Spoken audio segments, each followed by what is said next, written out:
విషయాలను బయటికి పోకుండా ఇక్కడ ఈ పేద ప్రజల తప్పు అన్నట్టుగా ప్రభుత్వము పోలీస్ అధికారులు చిత్రీకరించే ప్రయత్నం చేస్తున్నారు. ఇలా నిజాం కాలంలో మహిళలను నగ్నంగా బతుకమ్మలు ఆడించే పరిస్థితి చూస్తాం మనం. కేసీఆర్ కూడా అదే చూపెట్టాడు. ఇవాళ కాంగ్రెస్ పార్టీ ప్రభుత్వంలో ఇవాళ మహిళల పట్ల, చిన్న పిల్లల పట్ల, హిందువుల పట్ల ఏ విధంగా ఇందిరమ్మ ఎమర్జెన్సీ చూపడుతున్నారో ఇవాళ అర్థమవుతుంది. వాళ్ళు జరిగింది ఒకటైతే బయట ప్రచారం చేసి ఒకటి, చివరికి ఇబ్బంది పడేది హిందువులే. ఏం జరిగింది ఆ రోజు? హోలీ పండుగ రోజు వాళ్ళ ఆచారం, వాళ్ళ సాంప్రదాయం, అమ్మవారిని తీసుకొచ్చి వాళ్ళ కాముని దానం మనం చేస్తాం. ఇలా అమ్మవారిని తీసుకొచ్చి అమ్మవారిని ప్రతిష్ఠించి ఆ రోజు భక్తి పాటలతో కార్యక్రమం చేసేటువంటి ఒక సాంప్రదాయం వాళ్ళది. ఒక్కొక్క కులాంది ఒక్కొక్క సాంప్రదాయం ఉంటుంది. ఆ రోజు కార్యక్రమం నడుస్తూ ఉన్నది. నడుస్తుంటే కొంతమంది ఆ రోహింగ్యాకి సంబంధించి, ఆ జాతికి సంబంధించి ఫాతినా కొడుకులు కొంతమంది వచ్చారు. వచ్చి ఆపన్నారు. వాళ్ళు ఆపారు. ఆపడానికి సహకరించారు, ఆపారు. సమస్య పరిష్కారం అయిపోయింది. అయిపోయిన తర్వాత కూడా ఇవాళ వందల మంది, 300 నుంచి 500 మంది ఆ రోహింగ్యాకి సంబంధించి సంఘ విద్రోహ శక్తులు వాళ్ళందరూ వచ్చి మూకుమ్మడిగా ఇవాళ వీళ్ళందరి మీద దాడి చేసినటువంటి ఆ సంఘటనలో తప్పెవరిది? ఎవరి దగ్గరకు వచ్చారు? వీళ్ళ ప్రాంతం మీద దాదాపు 30 సంవత్సరాలుగా ఈ ప్రాంతంలో ఉంటున్నారు. వీళ్ళు నివాసం ఏర్పరచుకొని పొట్ట కూటి కోసం చిన్న చిన్న పనులు చేసుకుంటారు. వీళ్ళు పండుగ చేసుకుంటుంటే వీళ్ళ ప్రాంతానికి వాళ్ళు వచ్చి రాళ్లతో దాడి చేసిర్రు, మారణాయుధంతో దాడి చేశారు. దెబ్బ తాకింది ఎవరికి?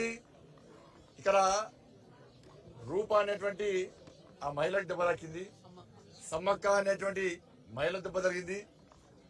అబ్బాయి పేరు ఉన్నాయి ఇప్పుడు వరుణ్ కు దెబ్బ జరిగింది. అనీషకు దెబ్బ జరిగింది. వీళ్ళందరూ కూడా రాళ్ల దాడిలో గొడవలైనాయి. రాళ్ల దాడిలో వాళ్ళకి గాయాలైనాయి. వీళ్ళు వేరే మసీదు ఓలే, ఆ రోహింగ్యాల ప్రాంతానికి వీళ్ళు ఓలే. వీళ్ళ ప్రాంతానికే వాళ్ళు వచ్చి దాడులు చేశారు. వీళ్ళ ప్రాంతానికే వాళ్ళు వచ్చి దాడి చేసి అసభ్యకరంగా ప్రవర్తించారు. చిన్న పెద్ద ముసలి ముత్క తేడా లేకుండా ఎక్కడ పడితే అక్కడ కొట్టారు. ఎవరి తప్పు? ఇలా బైన్సాలకు ఇదే జరిగింది. నేను మీడియాకు 2 చేతులు జోడించి రిక్వెస్ట్ చేస్తున్నా, మీడియా యాజమానికి, మీడియా మిత్రులకు. అన్న, ఎట్లయిపోయిందంటే తెలంగాణ రాష్ట్రంలో హిందువుల పరిస్థితి ఇలా మీడియా చూపెట్టే పరిస్థితి లేదన్నా. హిందువుల మీద దాడులు జరిగితే శాంతి భద్రత సమస్య అని మీరు చూపెడతలేరు. హిందువుల మీద దాడులు జరిగితే శాంతి భద్రత సమస్య వస్తుంది మీడియాకు, మీడియా యాజమాన్యానికి. బైన్సాలో ఏం జరిగింది? బైన్సాలో జరిగింది దారుణం. అది అక్కడ ఒక మసీద్ మీద 4 రాళ్లు పడితే ఇదే మీడియా కోడే కూర్చుంది. మీడియా మసీద్ మీద దాడి జరిగింది, మసీద్ మీద దాడి జరిగింది అని చెప్పి కుంభం మునిగినట్టే. మరి అదే బైన్సాలో హిందువుల ఇళ్ల మీద దగ్ధం చేస్తే ఏ మీడియా చూపట్లే. శాంతి భద్రత సమస్య వస్తుంది, శాంతి భద్రత సమస్య వస్తుంది మీడియాకు. పోలీసు చెప్తేనే శాంతి భద్రత సమస్య వస్తుంది, ప్రభుత్వం చెప్తేనే శాంతి భద్రత సమస్య వస్తుంది. ఏం హిందువులు పోనీగా? నిన్న జరిగింది ఏ మీడియా చూపెట్టింది? ఏ యాజమాన్యం చూపెట్టింది?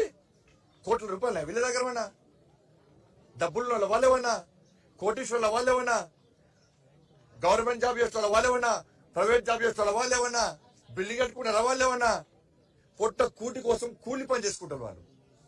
రోజు 200 రూపాయలు కూలి పని చేసుకుంటారు వాళ్ళు. 200 రూపాయలు వస్తే 100 రూపాయలు ఖర్చు పెట్టి 100 రూపాయలు కుటుంబ పోషణ కోసం ఉంటారు వీళ్ళు, పేదలు వీళ్ళు. వీళ్ళకి మీడియా కనబడతలేదు. వీళ్ళు దాడులు చేసిన సంఘటన మీడియా కనబడతలేదు. వీళ్ళ తలలు పడిన సంఘటన మీడియా కనబడతలేదు. వాళ్ళు కొట్టినటువంటి మీడియా విజువల్స్ మీడియా చూపెట్టదు. శాంతిభద్రత సమస్య వస్తుంది మీడియాకు. పోలీసులకు శాంతిభద్రత సమస్యనే, ప్రభుత్వానికి శాంతిభద్రత సమస్యనే, మీడియాకు శాంతిభద్రత. మీడియా విమర్శిస్తారన్న, రిక్వెస్ట్ చేస్తున్నాను మీకు 2 చేతులు జోడించి రిక్వెస్ట్ చేస్తున్నాను. వాస్తవ విషయాలు చెప్పంటున్నా.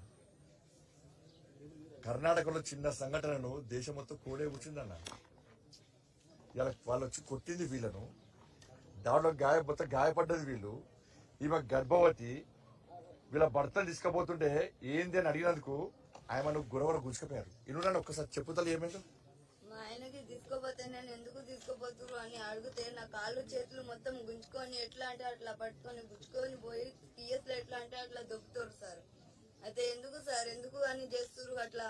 పిఎస్ పోలీసు వాళ్ళు మా వల్ల లేదు, మీరే ఉన్నారు. ఇప్పుడు మేము ఏడపోవాలి, మీరు లేకుంటే మేము ఏడపోవాలి.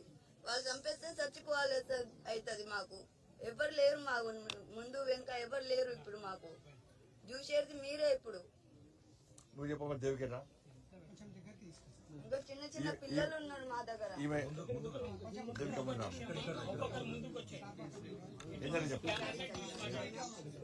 ఏం జరిగింది చెప్పమ్మా. కూర్చోపోతాను ఈమె ప్రెగ్నెన్సీ లేడీ ఆమె చెప్తాను చెప్తాను ఏం మేము ఇక్కడ ఉంటే సార్ వాళ్ళు చెప్పినారు రండి స్టేట్మెంట్ తీసుకుంటాం మేము అది ఇది అని తీసుకోపోయినారు.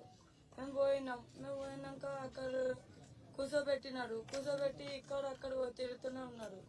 తిరిగితే మేము చెప్పినాం ఎందుకు ఇట్లా తిరిపిస్తున్నారు మాకని చెప్పినాం. చెప్తే వాళ్ళు వైట్ పేపర్ తెచ్చినారు. తెచ్చి దాంట్లో సైన్ చేయమని చెప్పినారు.